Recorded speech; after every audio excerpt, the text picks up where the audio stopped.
இந்த உலகத்தில் நம்மளை அதிகமாக தோக்கடிக்கிறது யார் அப்படின்னு சொல்லுங்க பார்க்கலாம்.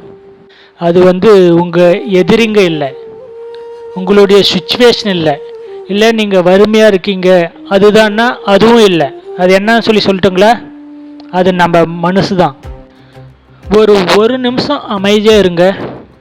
உங்கள் வாழ்க்கையை நீங்களே ஒரு வாட்டி அப்படியே யோசித்து பாருங்கள். நீங்களே நினச்சிருப்பீங்க, எத்தனை தடவை நான் இனிமேல் இப்படி பண்ண மாட்டேன், இனிமேல் கோவப்பட மாட்டேன், இனிமேல் இதை நான் செய்கிறதுக்கு முயற்சி பண்ணுவேன் அப்படின்னு சொல்லிட்டு நீங்கள் எத்தனை வாட்டி முடிவு பண்ணியிருப்பீங்க. ஆனால் அடுத்த நாள் அந்த மனசு அதே வேலையை தான், அதே பழக்கத்தை தான் மறுபடியும் செய்யும். அதனால தான் சொல்லுவாங்க, மனசை கட்டுப்படுத்த தெரிஞ்சவன் தோல்வியை கூட ஃப்யூச்சரில் வெற்றியாக மாற்றுவான்னு சொல்லிட்டு. இதுக்கு ஒரு நல்ல எக்ஸாம்பிளாக ஒரு ஹிஸ்டரியிலேருந்து ஒரு கதையை எடுத்து நான் உங்களுக்கு சொல்கிறேன்.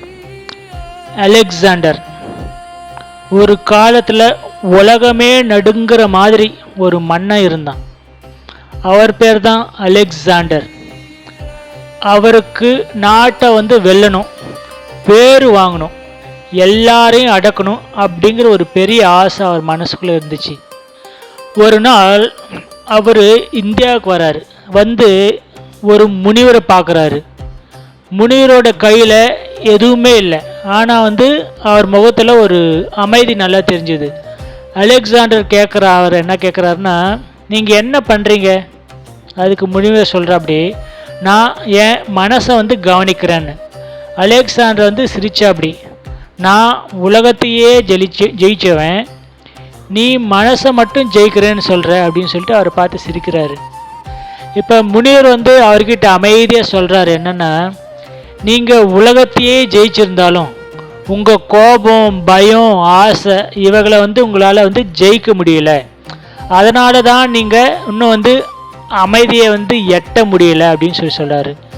அந்த ஒரு வார்த்தை சொன்னதும் அலெக்சாண்டருக்கு அன்னையிலேருந்து தூக்கமே வராமல் ஆயிடுச்சு. இது வரலாறு சொல்கிற ஒரு பாடம். வெளியே நம்ம உலகத்தை ஜெயிக்கிறதுக்கு நிறைய ஆயுதங்கள் இருக்குது, ஆனால் நம்ம மனசை ஜெயிக்கிறதுக்கு ஒரே ஒரு ஆயுதம் தான் இருக்குது. அதுதான் நம்ம புத்தி. அதை தினமும் எடுக்கிறதுக்கு நம்ம எடுக்கிற பயிற்சி. மனசு ஏன் நம்மளை கட்டுப்படுத்துது? மனசுங்கிறது ஒரு குழந்தை மாதிரி. நீ அதை வழி நடத்தலைன்னா அது உன்னை முழுசாக உள்ளே இழுத்து போட்டுரும். நம்ம மனசு எப்பயுமே ஈஸியாக எது கிடைக்குமோ அதை தான் தேடும். எப்போயுமே சந்தோஷம் அதில் எதில் கிடைக்குன்னு சொல்லிட்டு அதை தான் தேடும். அதனால் எப்பயுமே அந்த பழைய பழக்கத்துக்கே நம்மளை திருப்பி உள்ளே இழுத்துட்டு போயிடும்.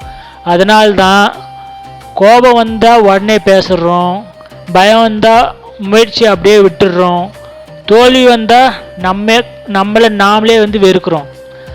மனசு கெட்டதில்லை, ஆனால் பயிற்சி இல்லைன்னா அதனால் ஒரு பயனும் இல்லை நமக்கு.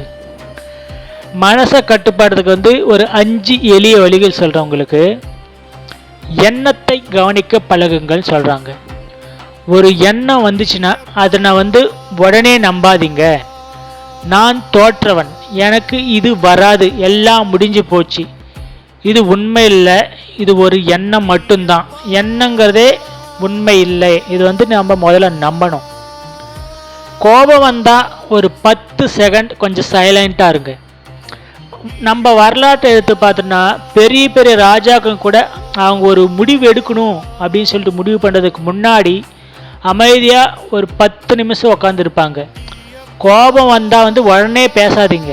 ஒரு 10 செகண்ட் மூச்சை இழுத்து உள்ளே விட்டு வெளியே விடுங்க. அந்த 10 செகண்ட் தான் உங்கள் வாழ்வே மாற்ற ஒரு பெரிய கருவின்னு சொல்லலாம்.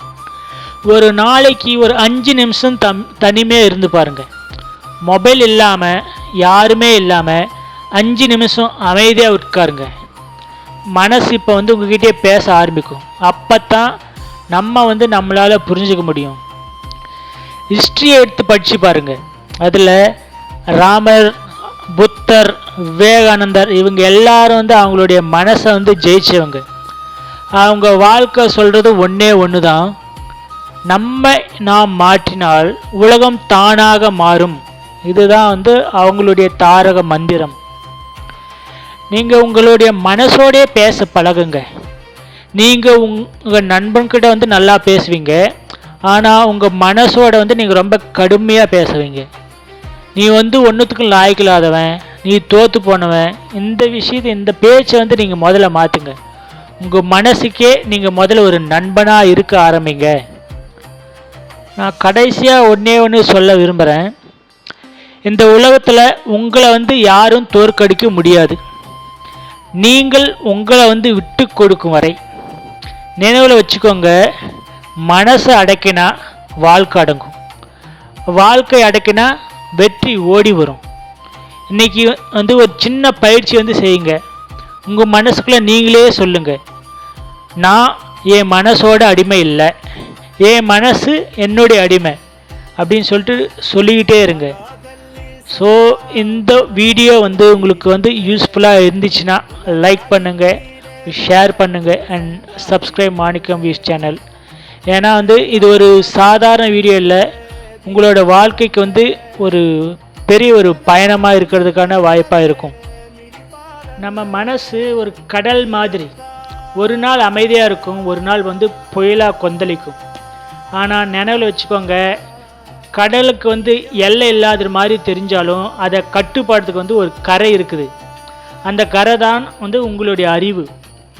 வரலாற்றில் வந்து பெரிய யுத்தங்களை ஜெயித்த மன்னர்கள் சில நேரத்தில் ஒரு சின்ன சின்ன எண்ணத்தால் வந்து தோற்றுருக்காங்க. ஆனால் மனசை வந்து ஜெயித்தவங்க தோல்வியில் கூட அமைதியாக நடந்து போயிருக்காங்க. அதனால தான் சொல்கிறேன், வெற்றி முக்கியம் இல்லை, அமைதி முக்கியம். அமைதி இருந்தால் வெற்றி தானாக வரும். நம்ம மனசு எப்போதும் நாளைக்குன்னு சொல்லும். நாளைக்கு மாறலாம், நாளைக்கு முயற்சி செய்யலாம். ஆனால் உண்மை என்ன தெரியுமா? மனசு நாளைக்கு மாறாது, இப்போ தான் மாறும்.